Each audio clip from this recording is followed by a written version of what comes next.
शिवपुर गांव की सुबह की ठंडी हवा में एक लड़की जल्दी जल्दी काम निपटा रही थी। वो थी सपना, जो अपनी सास कमला देवी के घर की बहू थी। जैसे ही सूरज की पहली किरण आंगन में पड़ी, कमला देवी की तेज आवाज गूंजी, बहू नाश्ता बना कि नहीं? जी माँ जी, बस चाय छानकर लेकर आ रही हूँ।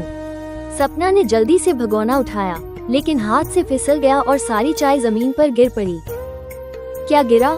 कमला देवी अंदर आई और दृश्य देखकर चिल्लाई, सत्यानाश हो, सुबह सुबह अशुभ कर दिया तूने।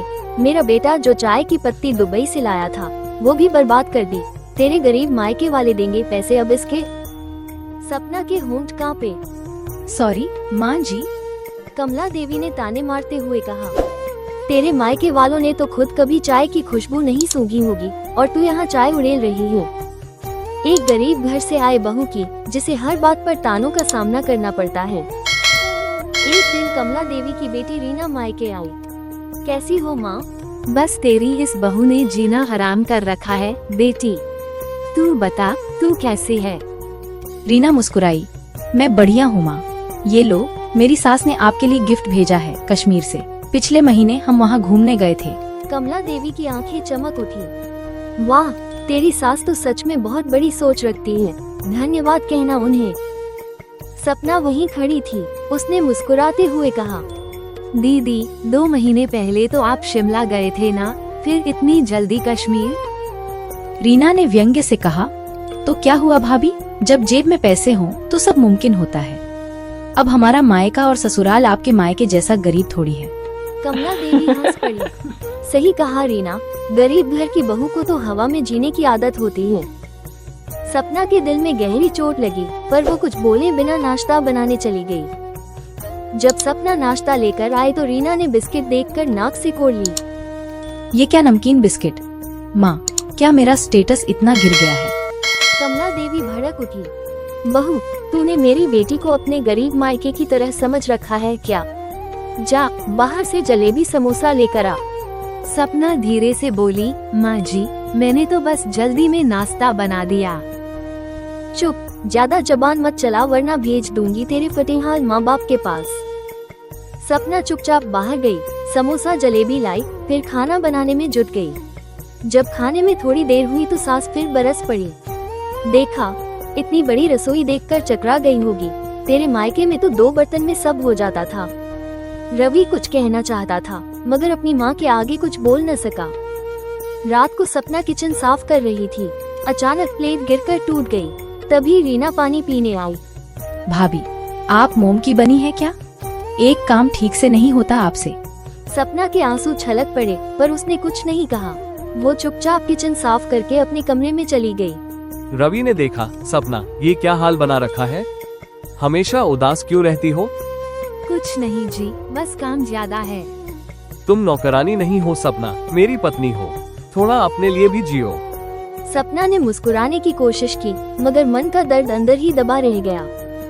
कुछ दिन बाद जब रीना जाने लगी तो कमला देवी ने कहा, बेटी, ये तेरे लिए साड़ी लाई हूँ। माँ, ये सस्ती वाली किसके लिए? अरे, तेरी गरीब भाभी के लिए। उसे महंगे कपड़ों की क्या आदत। रीना खिलखिला पड़ी। सही कहा माँ।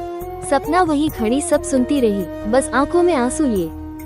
एक दिन जब सब बाहर जाने लगे तो कमला देवी बोली, अरे महारानी, तुम कहाँ चली?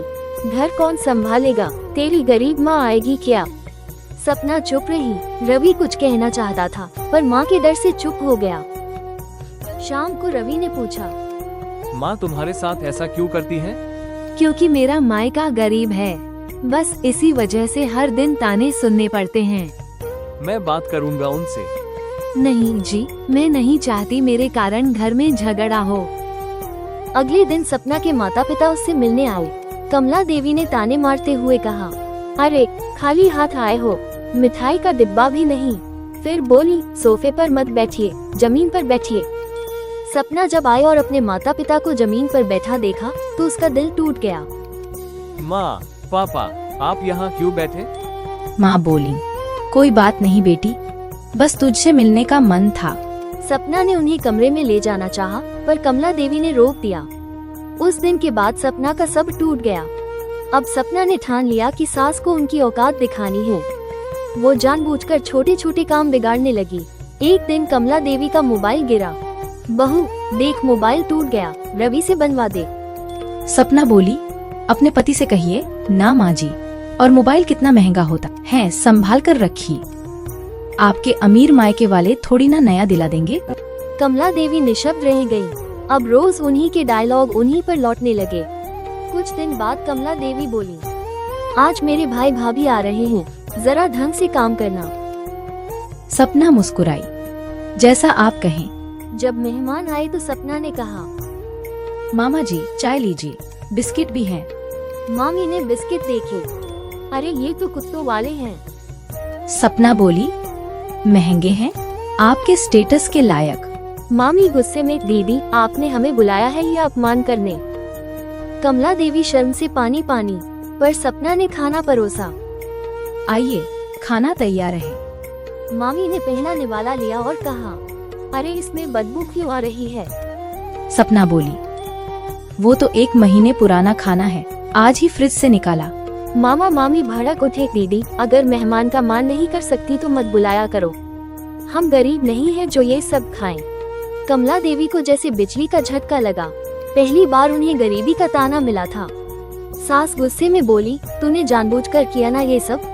सपना बोली, हाँ माँ जी जानबूझकर किया, ताकि आपको समझ में आए कि किसी के मायके की गरीबी का मजाक उड़ाना कितना दर्द देता है। आपने मेरे माँ बाप का अपमान किया था, आज वही अपमान आपने महसूस किया। कमला देवी की आंखों से आंसू बह निकले। माफ कर दे बहू, मुझसे गलती हो गई, अब कभी तुझे या तेरे मायके को ताना नहीं दूंगी। सपना ने कहा, माँ अगर हर सास अपनी बहू को बेटी समझे तो कोई घर टूटे नहीं। उस दिन के बाद से शिवपुर गांव के उस घर में प्यार और सम्मान का दीप जल उठा। कमला देवी और सपना अब एक दूसरे का सहारा बन गई। गरीब मायके वाली बहू अब घर की लक्ष्मी कहलाने लगी। कमला देवी के दिल में उस दिन के बाद से कुछ बदल गया था। उन्होंने अपनी गलती मान ली थी, लेकिन मन के भीतर अब एक कसक रह गई। काश मैं सपना को पहले समझ पाती तो इतना दर्द उसे न झेलना पड़ता। सपना भी अब अपनी सास के इस परिवर्तन को महसूस कर रही थी। घर का माहौल बदल गया था। जो ताने कभी सुबह की हवा में गूंजते थे, अब उनकी जगह बहू तुम आराम कर लो, मैं बना लूंगी जैसी आवाजें आने लगी थी। रवि अब अक्सर कहता, सपना अब तो घर में सच में शांति हो गई है। सपना मुस्कुराती, हाँ जी अब तो माँ भी बदल गई है। सपना मुस्कुराती, हाँ जी अब तो माँ भी बदल गई हैं। कमला देवी दूर से यह बात सुनती और मन ही मन सोचती, कभी जो लड़की मुझे बोझ लगती थी वही आज मेरी बेटी बन गई है। इस तरह से दोनों माँ और बेटी के जैसा रहने लगी और जोर जोर से हंसने लगी। आप सभी को ये स्टोरी अच्छा लगा तो इस चैनल को सब्सक्राइब, लाइक और बेल आइकन घंटी दबाना ना भूले। आप सभी को धन्यवाद।